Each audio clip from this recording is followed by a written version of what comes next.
स्वाध्याय में कभी प्रमाद न करें।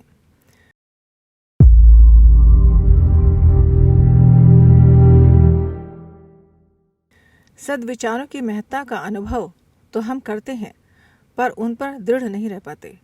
जब कोई अच्छी पुस्तक पढ़ते या सत्संग प्रवचन सुनते हैं तो इच्छा होती है कि इसी अच्छे मार्ग पर चलें, पर जैसे ही वह प्रसंग पलटा कि दूसरे प्रकार के पूर्व अभ्यासी विचार पुनः मस्तिष्क पर अधिकार जमा लेते हैं और वही पुराना घिसा पिटा कार्यक्रम चलने लगता है। इस प्रकार उत्कृष्ट जीवन बनाने की आकांक्षा एक कल्पना मात्र बनी रहती है। उसके चरितार्थ होने का अवसर प्राय आने ही नहीं पाता। उच्च विचारों को बहुत थोड़ी देर हमारी मनोभूमि में स्थान मिलता है। जितनी देर सत्संग स्वाध्याय का अवसर मिलता है, उतने थोड़े समय ही अच्छे विचार मस्तिष्क में टिक पाते हैं। इसके बाद वही पुराने कुविचार आंधी तूफान की तरह आकर उन श्रेष्ठ विचारों की छोटी सी बदली को उड़ाकर एक ओर भगा ले जाते हैं। निकृष्ट विचारों में तात्कालिक लाभ और आकर्षण स्वभावतः अधिक होता है।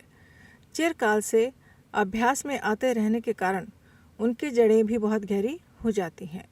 इन्हें उखाड़कर नए श्रेष्ठ विचारों की स्थापना करना सचमुच बड़ा कठिन काम है। 10-5 मिनट कुछ पढ़ने सुनने या सोचने चाहने से ही परिष्कृत मनोभूमिका बन जाना और उसके द्वारा सत्कर्मों का प्रभाव बहने लगना कठिन है।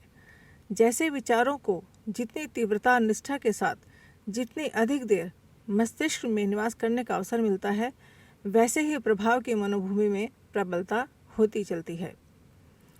देर तक स्वार्थपूर्ण विचार मन में रहें और थोड़ी देर सद्विचारों के लिए अवसर मिले तो वह अधिक देर रहने वाला प्रभाव कम समय वाले प्रभाव को परास्त कर देगा।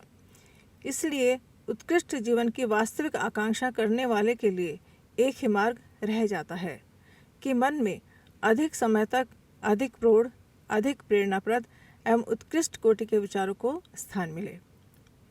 जिसका बहुमत होता है उसकी जीत होती है। बहती गंगा में यदि थोड़ा मैला पड़ जाए तो उसकी गंदगी प्रभावशाली न होगी, पर यदि गंदे नाले में थोड़ा गंगा जल डाला जाए तो उसे पवित्र न बनाया जा सकेगा। इसी प्रकार यदि मन में अधिक समय तक बुरे विचार भरे रहेंगे तो थोड़ी देर थोड़े से अच्छे विचारों को स्थान देने से भी कितना काम चलेगा। उचित यही है कि हमारा अधिकांश समय इस प्रकार बीते जिससे उच्च भावनाएं ही मनोभूमि में विचरण करती रहें। संत इमर्सन से उनके एक मित्र ने पूछा, आपको कभी स्वर्ग जाने को कहा जाए तो आप क्या तैयारी करेंगे? सबसे पहले अपनी सारी पुस्तकें बांध लेंगे, इमर्सन बोले, ताकि स्वर्ग में हमारा समय बेकार न जाए। लोकमान्य तिलक से एक मित्र ने पूछा, आपको नरक जाना पड़े तो क्या करेंगे? अपने साथ पुस्तकें लेता जाऊंगा ताकि स्वाध्याय द्वारा नरक को भी स्वर्ग में बदलने वाले विचार इकट्ठा कर सकूं, लोकमान्य तिलक बोले। उत्कृष्ट एवं प्रौढ़ विचारों को अधिकाधिक समय तक हमारे मस्तिष्क में स्थान मिलता रहे, ऐसा प्रबंध यदि कर लिया जाए तो कुछ ही दिनों में अपनी इच्छा, अभिलाषा और प्रवृत्ति उसी दिशा में ढल जाएगी और बाह्य जीवन में वह सात्विक परिवर्तन स्पष्ट दृष्टिगोचर होने लगेगा। विचारों की शक्ति महान है।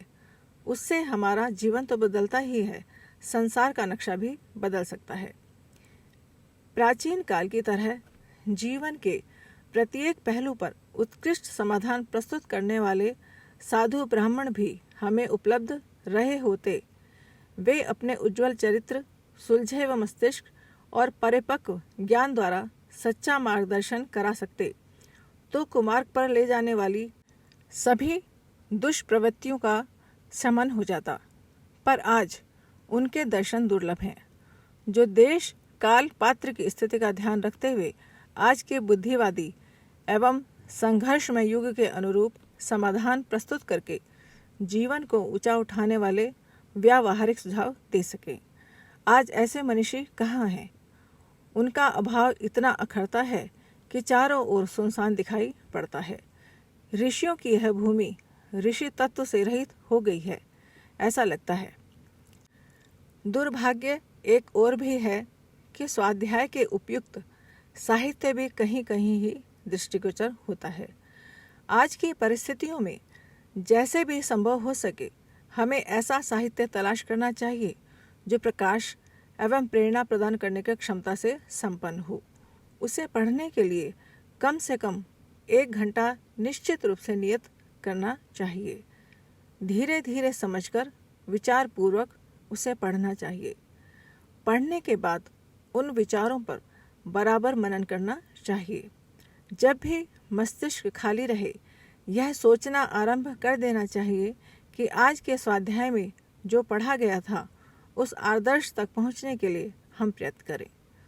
जो कुछ सुधार संभव है उसे किसी न किसी रूप में जल्दी ही आरंभ करें। श्रेष्ठ लोगों के चरित्रों को पढ़ना और वैसा ही गौरव स्वयं भी प्राप्त करने की बात सोचते रहना मनन और चिंतन की दृष्टि से आवश्यक है। जितनी देर तक मन में उच्च भावनाओं का प्रवाह बहता रहे उतना ही अच्छा है। ऐसा साहित्य हमारे लिए संजीवनी बूटी का काम करेगा। उसे पढ़ना अपने अत्यंत प्रिय कामों में से एक बना लेना चाहिए। सुलझे हुए विचारों के सच्चे मार्गदर्शक न मिलने के अभाव की पूर्ति सत साहित्य से संभव है। आज उलझे हुए विचारों के लोग बहुत हैं। धर्म के नाम पर आलस्य, अकर्मण्यता, निराशा, दीनता, कर्तव्य की अपेक्षा, स्वार्थपरता और संकीर्णता की शिक्षा देने वाले सत्संगों से जितनी दूर रहा जाए उतना ही अच्छा है। कहीं से भी किसी प्रकार भी जीवन को समुन्नत बनाने वाले सुलझे हुए उत्कृष्ट विचारों को मस्तिष्क में भरने का साधन जुटाना चाहिए। स्वाध्याय से, सत्संग से, मनन से, चिंतन से जैसे भी बन पड़े वैसे यह व्यवस्था करनी चाहिए कि हमारा मस्तिष्क उच्च विचारधारा में निमग्न रहे। यदि इस प्रकार के विचारों में मन लगने लगे, उनकी उपयोगिता समझ पड़ने लगे, उनको अपनाते हुए आनंद का अनुभव होने लगे तो समझना चाहिए कि आधी मंजिल पार कर ली गई है। गीता में कहा गया है, ना ही ज्ञाने सदर्शम पवित्रमिहि विद्यते, अर्थात इस संसार में ज्ञान से बढ़कर और कोई श्रेष्ठ पदार्थ नहीं है। यदि हम इस संसार में सर्वश्रेष्ठ वस्तु तलाश करना चाहें तो अंततः ज्ञान को ही विशेषता प्रदान करनी पड़ेगी। इसे प्राप्त कर सामान्य श्रेणी की योग्यता एवं परिस्थितियों के व्यक्ति अत्यंत उच्च कोटि का स्थान प्राप्त कर सकते हैं। ज्ञान को ही पारसमणि कहा गया है। लोहा पारस को छूकर सोना बन जाता है या नहीं, पारस कहीं है या नहीं, ये बातें संदिग्ध हैं। पर ज्ञान रूपी पारस स्पर्श कर तुच्छ श्रेणी के व्यक्ति ऊंचे से ऊंचे स्थान पर पहुंच सकते हैं। यह निर्विवाद सत्य है। जिस ज्ञान को संसार का सर्वश्रेष्ठ पदार्थ कहा गया है वह ज्ञान विद्या ही है। स्कूली ज्ञान तो करोड़ों मनुष्यों को है, उससे थोड़ा बाहरी विकास तो अवश्य होता है, पर आंतरिक महानता किसी की नहीं पड़ती। आत्मनिर्माण की, चरित्र गठन की, सद प्रवृत्तियों की भावनाएं जागृत करने वाले सद विचारों को ही सच्चा ज्ञान कहा जा सकता है। यही जीवन को सफल बनाने वाला सर्वश्रेष्ठ पदार्थ है।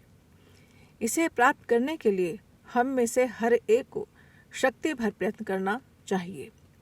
संसार के सर्वश्रेष्ठ तत्व ज्ञान को प्राप्त करके जीवन सफल बनाने, उसे श्रेष्ठ दिशा में विकसित करने के लिए स्वाध्याय ही प्रधान माध्यम है। इसीलिए स्वाध्याय को एक आवश्यक धर्म कर्तव्य माना गया है। शास्त्र कहता है, स्वाध्यायान्मा प्रमद, अर्थात स्वाध्याय में प्रमाद न करो। और अहरह स्वाध्याय वेद चेतत्थः, अर्थात दिन रात स्वाध्याय में लगे रहो। शतपथ ब्राह्मण में लिखा है, यावन्तः वा इमां पृथ्वीं वित्तेन पूर्णां ददल्लोकं जयति त्रिस्तावन्तः जयति भूयां संचाक्षयं य एवं विद्वान हरः स्वाध्याय धीते, अर्थात जितना पुण्य धन धान्य से पूर्ण इस समस्त पृथ्वी को दान देने से मिलता है उसका 3 गुना पुण्य तथा उससे भी अधिक पुण्य स्वाध्याय करने वालों को प्राप्त होता है। इस कथन पर आश्चर्य करने की कोई बात नहीं है। भावनाओं को प्रेरणा देने का प्रमुख आधार स्वाध्याय ही है। वह तथ्य माना गया है जिससे प्रेरित होकर मनुष्य के विचार और कार्य सन्मार्ग की दिशा में विकसित होते हैं और यही विकास क्रम अंततः अक्षय पुण्य फल प्राप्त होने का हेतु बनता है। शरीर, वस्त्र, मकान आदि की सफाई नित्य करनी पड़ती है क्योंकि नित्य ही उन पर मैल जमता रहता है। इस प्रकार मन पर भी संसार के बुरे वातावरण का मैल और कुप्रभाव निरंतर पड़ता रहता है। उसकी सफाई के लिए सत्संग और स्वाध्याय की बुहारी लगाने की नित्य ही आवश्यकता होती है। इसलिए शास्त्रकारों ने भोजन, स्नान, शयन आदि की भांति ही स्वाध्याय को भी नित्य कर्म माना है। पानी को फैलाते ही वह तेजी से नीचे की ओर अपने आप बहने लगता है। उसी प्रकार मन का स्वभाव भी नीच कर्मों की ओर आकर्षित होता ही है। यदि उसे न रोका जाए तो वह पशु प्रवृत्तियों की ओर बढ़ेगा। पानी को ऊपर ले जाना होता है तो रस्सी, बाल्टी, पंप आदि का प्रयोग करना पड़ता है, तब कहीं वह ऊपर को चढ़ाया जा सकता है। स्वाध्याय को वह व्यवधान कहा जा सकता है जो मन रूपी पानी को कुमार्ग की ओर बहने से रोकता है। यही वह पंप है जो मानसिक वृत्तियों को उच्च मार्ग की ओर चढ़ाकर तुच्छ मानव प्राणी को महापुरुषों की भूसुरों की श्रेणी में ले जाकर बैठा देता है। अनेक दुर्गुणों, दुर्भावों, हानियों को स्वाध्याय के आधार पर समझा जा सकता है। आत्मनिरीक्षण द्वारा उन्हें ढूंढा जा सकता है और प्रयत्नपूर्वक उन्हें छोड़ा जा सकता है। आत्मशोधन और आत्मनिर्माण का सबसे प्रधान विधान स्वाध्याय ही माना गया है। इसी से परमात्मा की प्राप्ति भी होती है। महर्षि व्यास का कथन है, स्वाध्याय योग समपत्या परमात्मा प्रकाशते, अर्थात स्वाध्याय युक्त साधन से ही परमात्मा का साक्षात्कार होता है। हमें अपने व्यक्तिगत एवं राष्ट्रीय चरित्र निर्माण के लिए स्वाध्याय को प्रमुख आधार मानना पड़ेगा और इसे जीवन की एक अनिवार्य आवश्यकता के रूप में जन जन को हृदयंगम कराना पड़ेगा। जो अनेक दुष्प्रवृत्तियां हमारे वैयक्तिक एवं सामाजिक जीवन में घर कर गई हैं, उनकी हानियों को भली प्रकार समझने एवं त्यागने के लिए प्रेरणा देने में स्वाध्याय की शक्ति को प्रमुख उपाय मानना होगा। इसी प्रकार जो सद्भावनाएं एवं सत्प्रवृत्तियां विकसित की जानी आवश्यक हैं, उनकी उपयोगिता समझने एवं ग्रहण करने के लिए उत्साह उत्पन्न का कार्य भी स्वाध्याय की आदत को अधिकाधिक प्रोत्साहन देने से ही संभव हो सकेगा। किसी ने महात्मा जी से पूछा, महात्मा जी, इस रामायण को सही माना जाए या गलत? महात्मा जी ने उत्तर दिया, जब रामायण की रचना की गई थी तब मैं नहीं था, तो मैं कैसे कहूँ कि वह सही है या गलत। मैं तो केवल इतना बता सकता हूँ कि उसके पढ़ने से मैं सही हो गया हूँ। चाहो तो यह क्रम तुम भी आजमा सकते हो। पढ़ने का कार्य स्वाध्याय नहीं है। स्वाध्याय वही कहा जाएगा जो हमारी जीवन की समस्याओं पर, आंतरिक उलझनों पर प्रकाश डालता है और मानवता को उज्जवल करने वाली सत्प्रवृत्तियों को अपनाने की प्रेरणा देता है। सच्चे निस्वार्थी या आत्मीय मित्र मिलना बहुत अच्छा है, लेकिन हम में से बहुतों को इस संबंध में निराशा ही हाथ लगती है। लेकिन अच्छी पुस्तकें सहज ही हमारे सच्चे मित्र बन जाती हैं। वे हमें सही रास्ता दिखाती हैं, जीवन पथ पर आगे बढ़ने में हमारी सहायता करती हैं। महात्मा गांधी ने कहा है, अच्छी पुस्तकें पास होने पर हमें भले मित्रों की कमी नहीं खटकती, वरन मैं जितना पुस्तकों का अध्ययन करता हूँ उतनी ही वे मुझे उपयोगी मित्र मालूम होती हैं। स्मरण रखिए, पुस्तकें जागृत देवता हैं। उनके अध्ययन, मनन और चिंतन के द्वारा पूजा करने पर तत्काल ही वरदान पाया जा सकता है। हमें नियमित रूप से सद्ग्रंथों का अवलोकन करना चाहिए। उत्तम पुस्तकों का स्वाध्याय जीवन का आवश्यक कर्तव्य बना लेना चाहिए। पुस्तक का नाम सफल जीवन की दिशाधारा, लेखक पंडित श्री राम शर्मा आचार्य जी।